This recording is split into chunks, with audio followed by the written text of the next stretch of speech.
So I took a couple of self-portraits, and were they successful or big failures? You decide, because I don't know.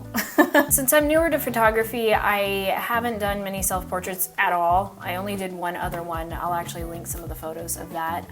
That was already challenging in itself, but this time I decided to add long exposure to the equation, which made it even more challenging since I have not worked with that much either. So that's just double challenges for me, but we're gonna see what that looked like. I think there were some that actually were okay, you know, but we'll see. The whole idea behind this shoot was to hopefully get something that I would be able to use for my cover for my single that I'm gonna be releasing soon. And since that song is inspired by my grandfather's life, I thought, why not have the album cover also be inspired by him, of course. I came across this photo after he had passed away. I just thought it was so cool, and obviously it's playing with light and long exposure, so I thought, why not I try the same thing, inspired by him. I was talking to my friend about this photo. We didn't really know how it was done. We think that there's a couple of photos that were put together, but if someone does know how he did this back then and how people did this, then please feel free to leave a comment because I would love to know. I just mainly focused on that long exposure and playing with light. So we're gonna jump right in to look at all of them. I broke this up into 3 days. So I spent the first 2 days very casually, low pressure,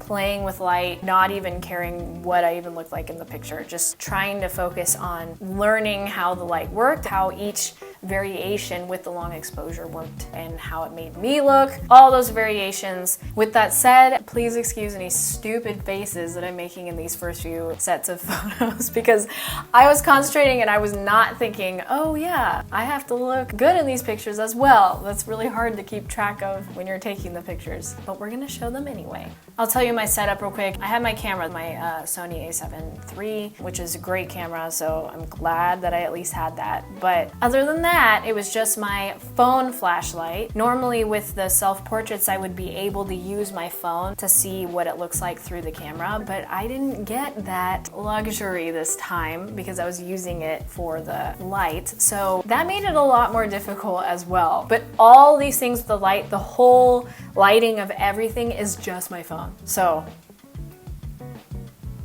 yeah, that's just what I worked with. Also in the shoot, I didn't want to add any other outside factors that were going to make it even more difficult for me. So it's super simple, really terrible background actually choice. I was literally sitting in that corner against the door.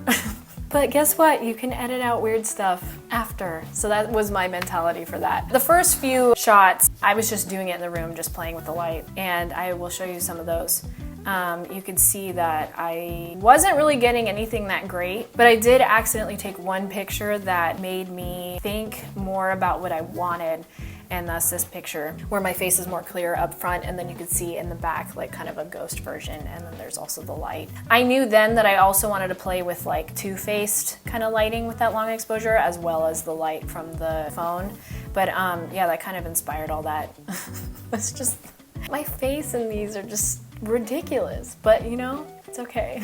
Then I also started kind of playing with a little bit more makeup to see if anything actually popped up color-wise, because I knew that the main subject was literally me, my face, and then anything extra details would have to be either my makeup or something that I was wearing or something, since I was focusing on a closer shot. Then the second day, I actually started making a little bit more improvement. I did like how a lot of these were more see-through this time. I didn't know yet how to make anything clear, but I do like how some of these turned out. I actually, if you're going for that look, then I think that's fine, you know? I wasn't necessarily going for that look because I didn't know what I was doing. Again, I wasn't even really focusing on how my face looked or what I was wearing or anything yet. I was just experimenting with that. I did a little bit more research after these 2 days, these first 2 days, and I saw how to get more of a clear shot during these long exposures, you almost need like a flash on the subject. So I started kind of reorienting how I was taking photos, and this whole process, the way I was taking it, was so stupid looking. If someone were to walk in when I was doing this, it'd just be ridiculous, but that's okay. That's what I had to work with. I focused on getting light that I did like on myself, so I aimed the light in the direction of the camera. Since I had my desk next to me, also in front, I could have that light reflecting back on me, and then I also had some of that light getting reflected from the wall since I was in the corner. But since I had that, I was able to get a little bit more light bouncing around, and that is what made the light not look too harsh on me. And I still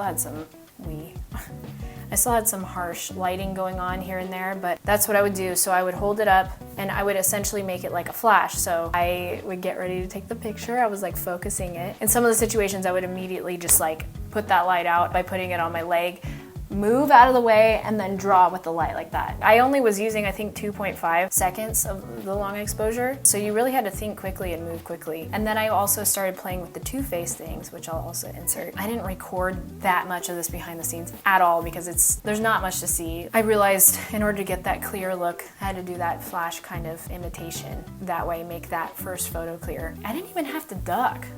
I think I was ducking sometimes. But anyway, put the light out, move a different position, put the light up again, and then that was like your second face. And then there were some times where I was doing this, take the photo like that, put it out, move, go like that, then duck out of the way, then go like that.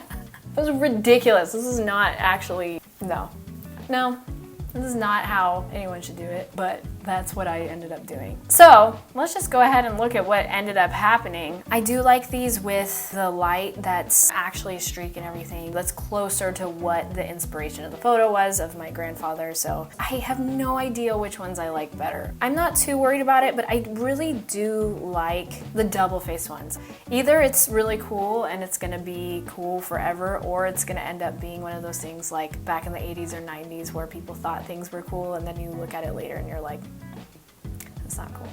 That's how I feel about these pictures. I did focus a little bit more of my makeup. I did put more of an orangey kind of eyeliner-y thing going on to kind of contrast that grayish blue that's in the background. So I've really been liking that color scheme, is like the orange and blue. So I did think about that when I was doing my makeup and tried to do that. It probably would have been better if I was wearing something orange as well to kind of pull that out. That's what I actually did in the other shoot, was those two colors. So I didn't want to use that same shirt again. I think some of them turned out pretty cool. After color correcting and stuff, it definitely made a difference, but overall they weren't very bad to begin with. I had to go in and of course fix the background because I was literally in the corner by the door. So other than that, I didn't have to do too much. That's that. These are the results. I'll go ahead and show you some of the final photos.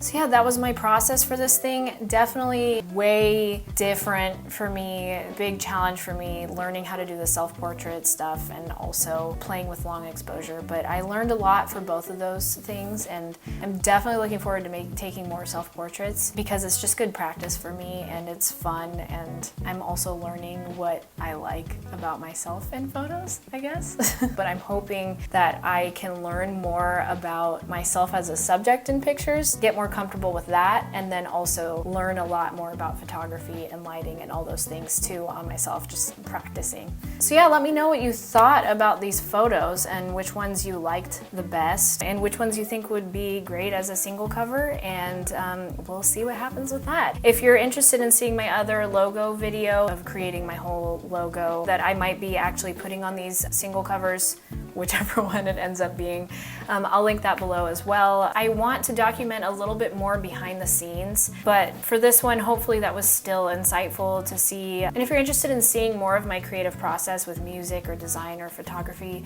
please subscribe below. That helps me a ton, and please stay tuned for my upcoming video in the future, hopefully really soon, of the whole creation process of my song that I'm releasing. I'd love to have you come along my creative journey with me, and I hope these videos inspire you to try new things and really go on with your creative journey as well. So thank you for watching, and I will see you in the next video.